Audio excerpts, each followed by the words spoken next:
RRB, l'invité du matin. Bonjour Elisabeth Noir. Bonjour Nicolas. Ce matin, vous recevez le haut-commissaire. Monsieur le commissaire, bonjour. Bonjour. Merci d'accepter notre invitation. Alors, le confinement strict et le couvre-feu sont en vigueur jusqu'à lundi, le 4 octobre. Comment est-ce que vous voyez l'évolution des choses? Quelles sont les perspectives aujourd'hui? Qu'est-ce qu'on peut en dire? Écoutez, d'abord, je veux m'associer d'abord à la peine de celles et ceux qui ont perdu un proche, un membre de leur famille. Et ils sont nombreux, ils sont plus de 100 à la date d'aujourd'hui. On a annoncé 114 décès hier. 114 hier, oui, effectivement, avec 93% de celles et ceux qui sont décédés qui n'avaient pas été vaccinés, ou en tout cas qui n'avaient pas eu 2 injections. Donc vous voyez que c'est pas le vaccin qui tue, c'est le Covid qui tue. C'est extrêmement important de le rappeler. Le taux d'incidence, qui, comme vous le savez, c'est le nombre de détectés Covid+ pour 100 000 habitants sur 7 jours glissants, est encore haut. Il baisse, et s'il baisse, c'est parce que nous le devons à la population qui a respecté le couvre-feu. Le couvre-feu qui s'impose à nous jusqu'au 4 octobre. Nous sommes sur une pente descendante, douce, mais une pente descendante. Et donc ça, nous le devons à la population, à la rigueur avec laquelle ils ont respecté ce couvre-feu. Et je sais, et pour en avoir parlé longuement avec le président du gouvernement, hier, Louis Mapou, que les réflexions sont en cours et probablement que d'ici la fin de la semaine, une prolongation du couvre-feu et du confinement aura lieu, tout en traçant probablement des perspectives aussi avec quelques allègements, parce qu'il est normal aussi que celles et ceux qui font des efforts puissent avoir, entre guillemets, des perspectives positives, de peut-être pouvoir aller sur la plage, etc. Ce sont des choses qui sont importantes, ce qui permet aussi, pour les mamans et les papas qui gardent les enfants à la maison, d'avoir une petite bouffée d'oxygène, tout en respectant évidemment les gestes barrières, le masque, les distanciations, etc. Donc, prolongation, probablement, et puis des perspectives qu'il est important, de mon point de vue, aussi de donner à la population. L'autre donnée pour décider ou non de cet allègement, c'est bien sûr la vaccination. Il y a eu un ralentissement ces derniers jours. Alors, il y a les deuxièmes doses qui commencent à être injectées pour ceux qui se sont précipités au tout début de l'arrivée du virus. Est-ce que le taux de vaccination est suffisant aujourd'hui pour justifier cet allègement, ou est-ce que vraiment il faut aller plus loin? Alors, il faut les deux. En fait, il faut aller plus loin. Donc, effectivement, on constate un ralentissement. Il y a eu un bel engouement, et on le doit à la population, mais aussi aux élus qui ont mis en place des vaccinodromes qui ont particulièrement bien fonctionné. Je suis allé dans quelques-uns. C'était vraiment extrêmement bien organisé. Les gens étaient d'abord enthousiastes d'y aller. Et puis, nous avons connu une forme de plateau, et là, une légère décrue, légère, même assez significative. Cet engouement, il faut le retrouver, parce que nous sommes loin des 60, voire 80% de taux de vaccination de l'ensemble de la population vaccinable. Nous en sommes encore loin. Il le faut pourtant. C'est la condition sine qua non pour qu'on puisse retrouver une vie normale, retourner dans les bars, dans les restaurants, dans les commerces, etc., de façon pleine et entière. Pour autant, le taux de vaccination augmente. Et je salue aussi celles et ceux qui, au quotidien, des chefs de tribu, des chefs de clan, mais aussi de nombreux élus qui font quasiment du porte-à-porte pour essayer de convaincre leurs concitoyens d'aller se faire vacciner. J'en ai eu quelques-uns hier encore, je téléphone à plusieurs élus, il y a des coutumiers chaque jour pour prendre un peu la température du territoire, voir comment ça se passe, etc. J'ai eu de très beaux témoignages de gens qui, justement, se démènent pour essayer de convaincre celles et ceux qui ne sont pas encore allés se faire vacciner d'y aller. Et là, le gouvernement a également modifié, ainsi que l'ensemble des élus, leur processus. Ce ne sont plus des vaccinodromes systématiques qui sont mis en place, mais c'est plutôt une opération de aller vers, c'est-à-dire que l'ensemble des soignants qui vaccinent se projettent au plus près des populations pour que ce soit encore plus simple pour elles, de façon à ce que nous puissions en vacciner encore plus. Plus efficace aussi la proximité, les gens sont plus en confiance peut-être pour se faire vacciner. Bien sûr, et puis ils n'ont pas de trajet à faire, etc. Donc il faut se faire vacciner. Ah, il reste également des opposants à la vaccination, ou en tout cas des personnes qui se disent partisans de la liberté vaccinale. Un rassemblement de ce type a été autorisé samedi dernier. Vous avez invoqué la position du Conseil d'État pour justifier cette autorisation. Ça vous a été reproché par un certain nombre de gens, notamment des politiques d'ailleurs. Est-ce que, avec le recul, est-ce que vous regrettez d'avoir autorisé cette manifestation? Je suis représentant de l'État, pas représentant d'un parti ou d'une mouvance ou d'un groupe de pression, quel qu'il soit. Et donc, à ce titre, je me dois de faire respecter la loi. Comme vous le savez, c'est que le régime de liberté de manifester est celui de la déclaration et non de l'autorisation. Et je ne peux interdire une manifestation que dès lors qu'elle présente un risque de trouble grave à l'ordre public, ce qui n'était pas le cas cette fois-ci. Alors je sais qu'on me reproche, mais oui, mais le virus pouvait circuler. Ce n'est pas faux. En même temps, le droit de manifester est un droit fondamental. Ce débat a eu lieu en métropole depuis 2020. Tous les samedis, souvent dans de nombreuses communes, il y avait, avec des taux d'incidence aussi forts qu'ici, des manifestations. Parce que le droit reste le droit. Et ce que je regrette très vivement, c'est qu'il y ait des personnes qui veuillent manifester et qui veuillent prendre le risque ou faire prendre le risque à d'autres de se contaminer et d'attraper ce virus qui malheureusement est mortel. Pour autant, effectivement, cette manifestation a eu lieu un samedi dernier, le long du front de mer, à côté du port de commerce. Les accès étaient totalement fermés. Donc, en fait, c'était une manifestation, effectivement, qui était circonscrite dans une zone extrêmement restreinte, sans contact avec le public. Celles et ceux qui voulaient manifester y étaient. Les gens portaient le masque. Vous l'avez bien vu sur les images. Pour autant, malgré les engagements des organisateurs et organisatrices, on a pu constater, ça et là, qu'il y avait pour eux de grosses difficultés à faire respecter les distanciations qui, pourtant, étaient dans l'engagement de leur part. On sait qu'une nouvelle manifestation, une nouvelle demande devrait être formulée pour une manifestation de ce type samedi prochain. Vous avez déjà pris votre décision. Il faut attendre quelques jours pour savoir si elle sera autorisée ou non. Vous le saurez d'ici la fin de journée. On va attendre. Donc, en attendant, vous parliez d'un allègement du dispositif éventuellement. Est-ce que vous seriez favorable également de la création d'un pass sanitaire dont on commence à parler beaucoup, à l'image un peu de ce qui se fait en métropole, c'est-à-dire que les personnes vaccinées auraient plus de droits, entre guillemets, plus de liberté que celles qui ne le sont pas? Écoutez, le pass sanitaire a été mis en place en métropole, effectivement, pendant et après, en fonction des régions et des départements, des vagues importantes épidémiologiques, et puis un taux d'incidence qui était parfois assez fort. Ça a permis quoi? Ça a permis trois choses.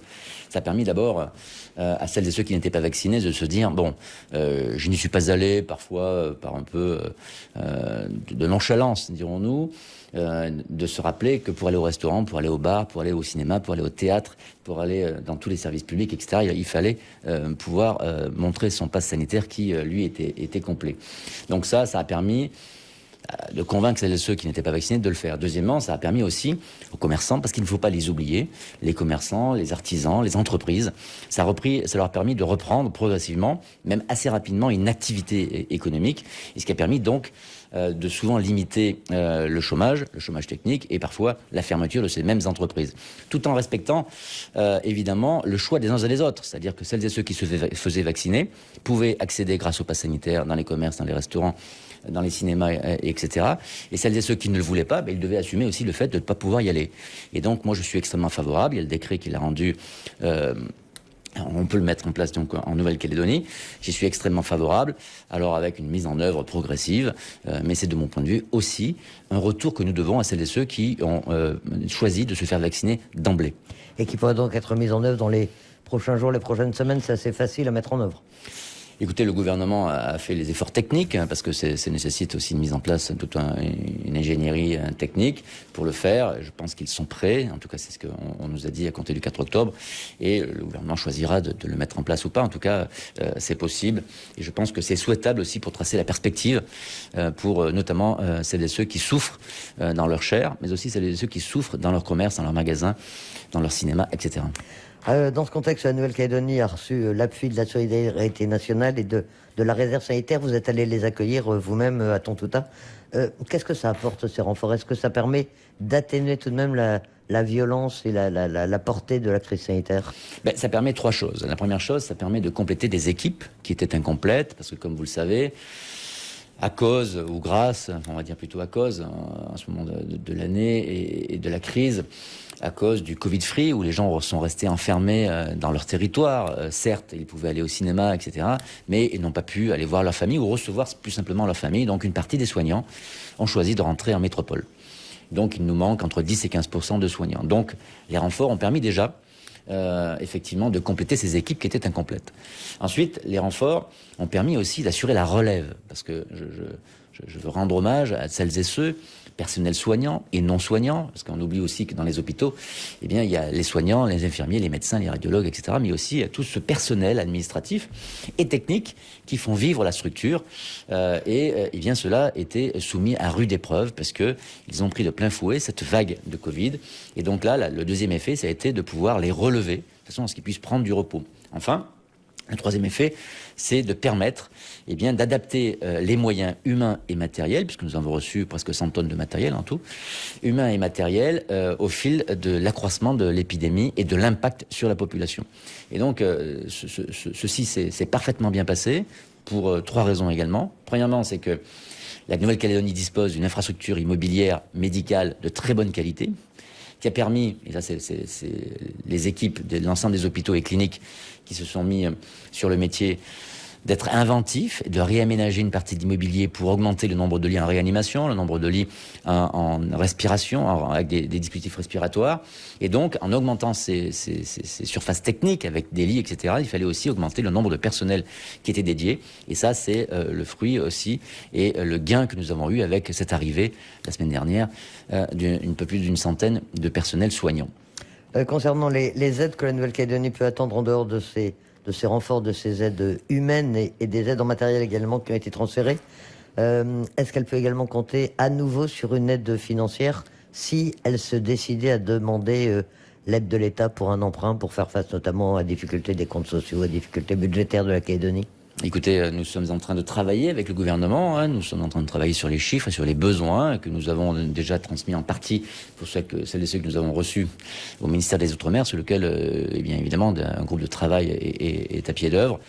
Et c'est au ministre de le dire, mais vous savez que le ministre arrive très prochainement sur le territoire. Alors justement, comment s'organise cette visite? Il doit arriver le 5 octobre en Nouvelle-Calédonie. Dans ce contexte de crise sanitaire, il va être soumis à une période d'isolement. Et ensuite, est-ce qu'il va pouvoir aller sur le terrain, rencontrer les gens?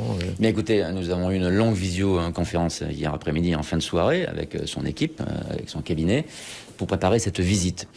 Eh bien, il y a plusieurs hypothèses. D'abord, il faut savoir que le ministre, il veut respecter scrupuleusement les conditions sanitaires et donc la septaine.